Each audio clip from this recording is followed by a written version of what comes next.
Hello friends, IAS PCS study के इस online platform पे आपका स्वागत है। हम लोग 12 बजे की जो रोज़ क्लास है उसमें जनरल स्टडीज़ 4 को पढ़ रहे हैं। UPSC और UP PCS के मेंस का जो सिलेबस है GS 4, ठीक है। इसमें एथिक्स, इंटीग्रिटी और एप्टीट्यूड यानी कि नीति शास्त्र, सत्यनिष्ठा और अभिरुचि को हम लोग कंप्लीट कर रहे हैं। ये एक इनिशिएटिव है और इसमें 1 महीने के अंदर यानी पूरे अक्टूबर मंथ के अंदर हम लोग पूरे GS 4 को कंप्लीट कर देंगे पढ़कर, ठीक है। इसमें से मेंस के जो सभी पॉइंट्स हैं, लगभग सभी पॉइंट्स को 1 महीने के अंदर हम लोग ये कंप्लीट करा देंगे, ठीक है। तो चलिए शुरू करते हैं आज के अपने कंटेंट पे। तो जो हमने पहले बताया था कि क्लास 1 से लेकर के क्लास 3 तक यानी कि 1 से 3 तक क्लास क्या है आपकी इंट्रोडक्शन क्लासेस है। पहले क्लास में मैंने आपको नीति शास्त्र, सत्यनिष्ठा और अभिरुचि को समझाया था, सत्यनिष्ठा और ईमानदारी के बीच में डिफरेंस को बताया था। फिर कल मैंने मूल्यों को बताया, ठीक। मूल्यों का नीति शास्त्र में किस प्रकार से उपयोग है, नैतिकता के निर्धारण में किस तरह से मूल्य जो है महत्वपूर्ण भूमिका निभाते हैं, उसको मैंने बताया। इसके साथ साथ जो है बहुत सारे जो कंटेंट थे मूल्य और नीति शास्त्र के बीच में जो संबंध स्थापित करने में जो चुनौतियां हैं, उन सारी चीज़ों को मैंने कल एक्सप्लेन किया था। आज जो है मैं आपको बताऊंगा इसमें अभी इंट्रोडक्शन क्लास में कि किस प्रकार से सिविल सेवा में शासन, ठीक, सरकार और सिविल सेवकों के बीच में क्या संबंध होता है, क्या करते हैं, क्या फंक्शंस हैं, क्या चीज़ें हैं, उसको समझने के बाद क्या करेंगे हम लोग। फिर अपना जो पहला टॉपिक है कि मानवीय क्रियाकलापों में नीति शास्त्र का सार तत्व, इसको कल से पढ़ना चालू करेंगे। तो आज की क्लास बेहद इंपॉर्टेंट है, चूँकि क्या है ये आपको GS 2 में भी हेल्प करेगी। GS 2 में जो गवर्नेंस का सेक्शन है वहाँ पर भी मदद करेगी।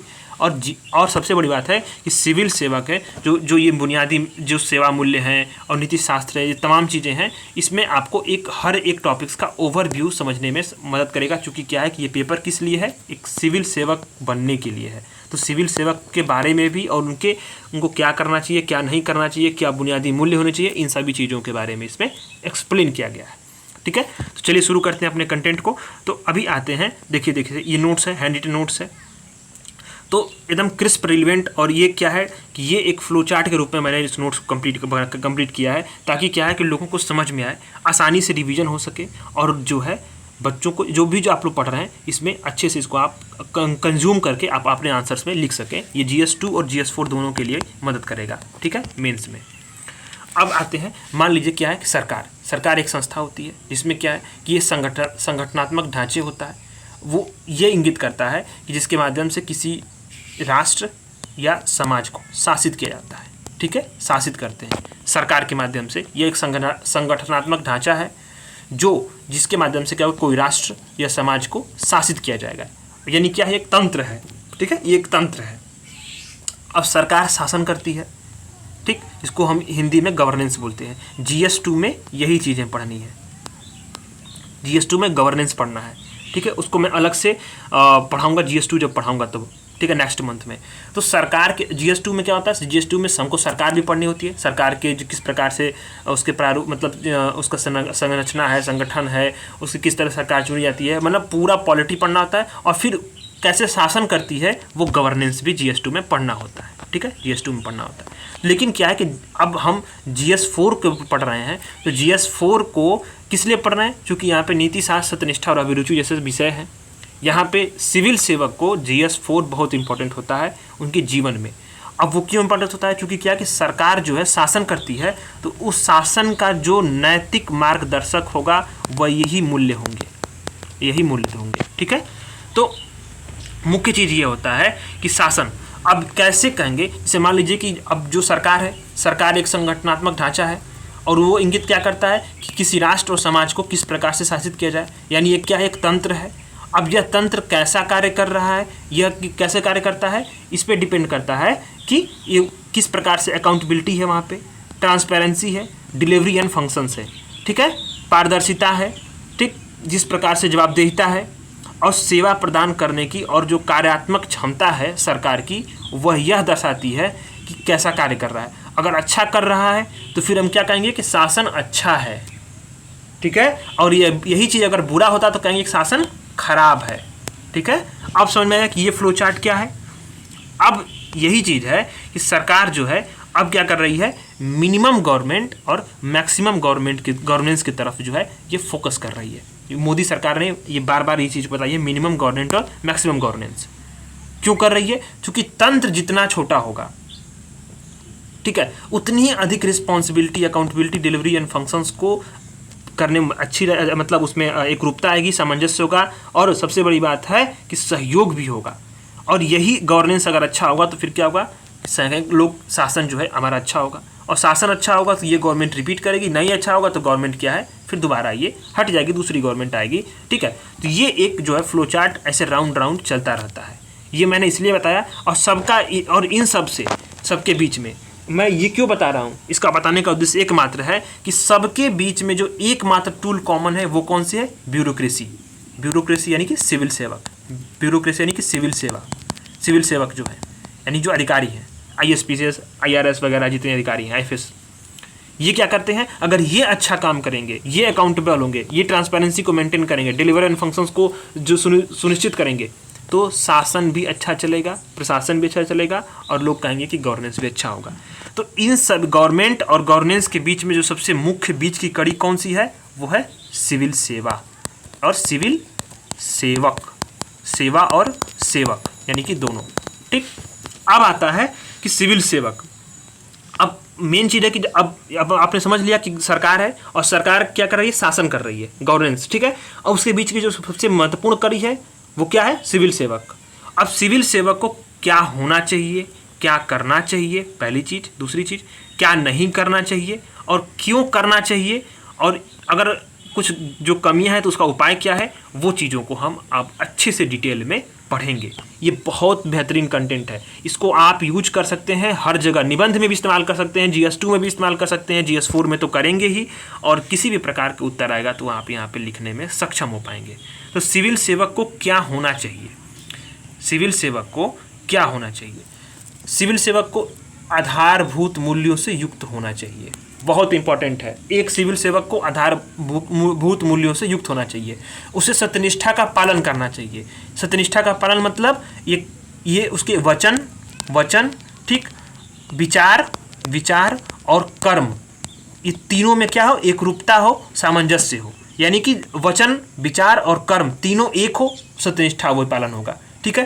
गैर तरफदारी को भी मेंटेन करना है, ईमानदारी बरतनी है, भेदभाव रहितता यानी कि भेदभाव, किसी भी तरह से भेदभाव नहीं होना चाहिए किसी भी सिविल सेवक को, वस्तुनिष्ठा का मेंटेन करना है, उससे क्या होगी? पारदर्शिता आएगी, और पारदर्शिता को सुनिश्चित करना सिविल सेवक का एक मूल धर्म है।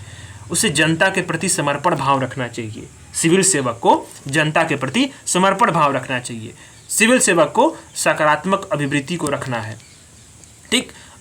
सिविल सेवक को सहिष्णुता और करुणा को भी मेंटेन करना है, सहिष्णुता और करुणा की भावना रखनी चाहिए, उसे समाज के सभी लोगों के प्रति समानुभूति होनी चाहिए, कमजोर वर्गों के प्रति उसे समानुभूति होनी चाहिए, जो पिछड़े वर्ग हैं उनके प्रति होना चाहिए, जो शोषित हैं उनके प्रति समानुभूति होनी चाहिए।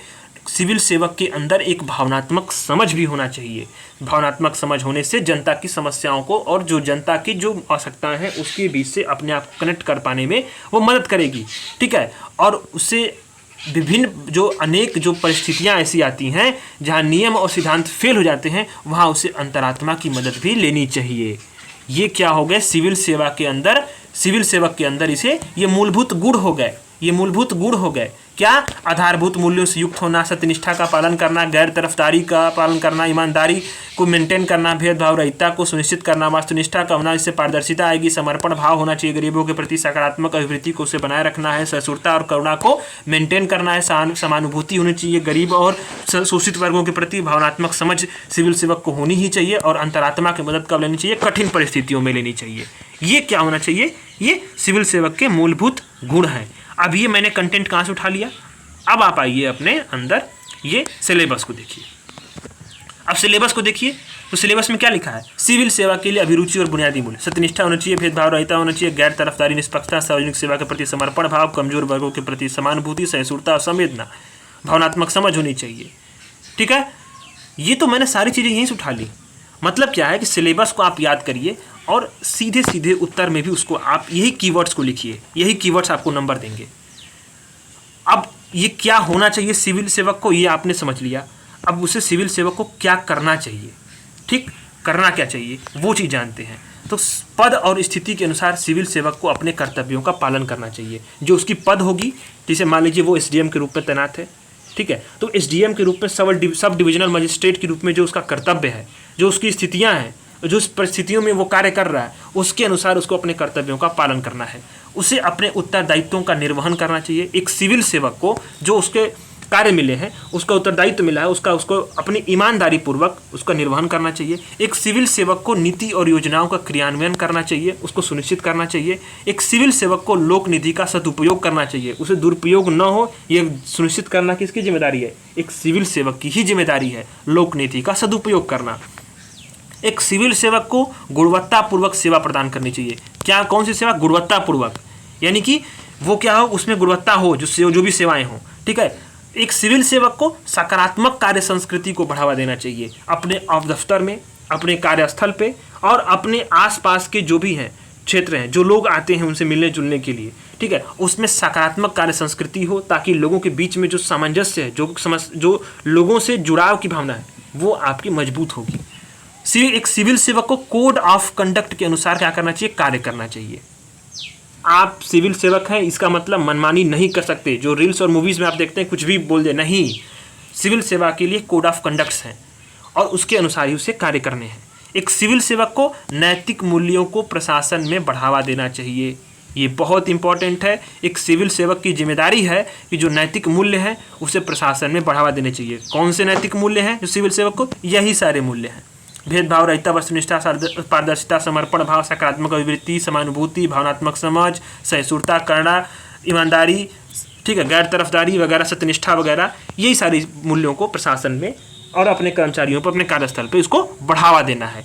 तो मतलब हमने समझ लिया कि सिविल सेवक को क्या होना चाहिए, सिविल सेवक को क्या करना चाहिए, दूसरा पॉइंट। अब एक सिविल सेवक को क्या नहीं करना चाहिए वो जानना जरूरी है, ठीक है। तो सिविल सेवक को क्या नहीं करना चाहिए? अपने अधिकारों का दुरुपयोग नहीं करना चाहिए। अपने अधिकारों का दुरुपयोग सिविल सेवक को कतई नहीं करना है।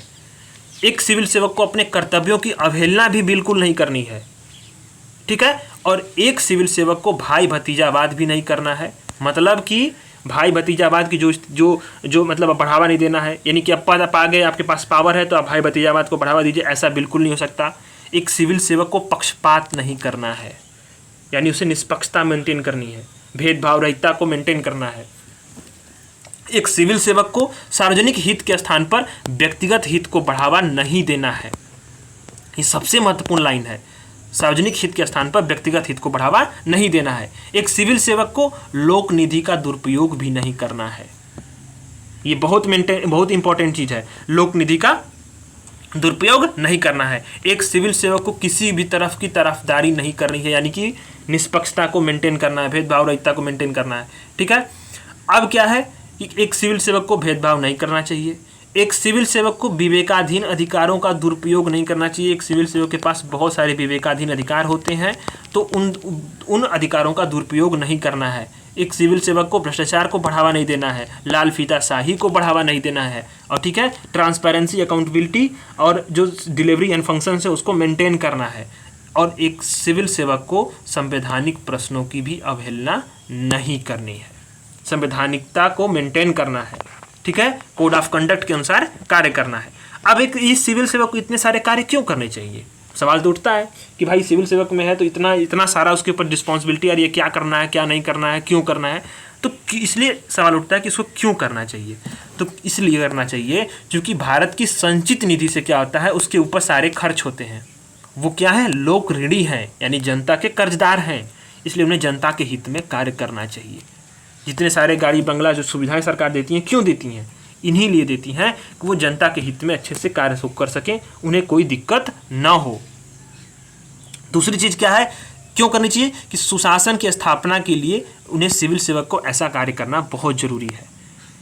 अब किस देश की जो छवि है अंतर्राष्ट्रीय स्तर पे अच्छी जाए, इसलिए भी सिविल सेवक को इन सारे कार्यों को करना आवश्यक है। सिविल सेवक को इन सारे कार्यों को करना इसलिए आवश्यक है क्योंकि क्या है कि इससे जीवन में गुणात्मक परिवर्तन भी आएगा, और इसी के साथ साथ जो है लोक कल्याणकारी शासन की स्थापना तभी हो पाएगी जब सिविल सेवक जो है ये सारे कार्यों को करने में सक्षम होंगे और यही सारे कार्य करेंगे। अगर मान लीजिए कि लोक कल्याणकारी राज्य के सबसे अधिक जो है शासन की जो सबसे अधिक जो अवधारणा है वो कैसे साकार होगी, इन्हीं सारे बुनियादी मूल्यों पर चलने में और प्रशासन की जो दक्षता में सुधार होगा, तो ये सारी चीज़ें आएंगी और लोक कल्याणकारी शासन की स्थापना हो पाएगी। अब इसके लिए कुछ उपाय भी है। कौन कौन से उपाय हैं कि पारदर्शिता को सुनिश्चित करना जिम्मेदारी है, सूचना का अधिकार बनाया गया इसीलिए कि ताकि सूचनाएं जो है वो एकदम से उसके सभी विभागों की सभी चीज़ों की सूचनाएं जो है जनता को सुलभता से उपलब्ध कराई जाए और सबको जवाबदेह बनाया जाए। नीतिपरक आचार संहिता का उपयोग भी इसीलिए होता है। सरकार ने नागरिक घोषणा पत्र के भी जारी किया। नागरिक घोषणा पत्र के बारे में सिटीजन चार्टर वगैरह के बारे में बहुत डिटेल से हम लोग पढ़ेंगे।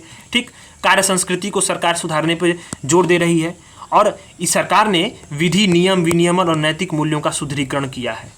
तो इन सारे कार्यों को करने से क्या होगा कि जो सिविल सेवक हैं वो इन सारे कार्यों को करने में सक्षम होंगे और बुनियादी मूल्यों को मेंटेन करने में, उन्हें क्या करना है, क्या नहीं करना है, किस लिए करना है और क्या गुण होने चाहिए, ये सारे उपाय से ही ये उनके अंदर ये भावनाएं आएंगी। किस तरह से? पारदर्शिता को सुनिश्चित करके सूचना का अधिकार का अधिक से अधिक उपयोग, नीतिपरक आचार संहिता, नागरिक घोषणा पत्र का उपयोग करना, कार्य संस्कृति को सुधारना, विधि, नियम, विनियमन और नैतिक मूल्यों का सुदृढ़ीकरण से क्या होगा, ये सारी चीज़ें आएंगी।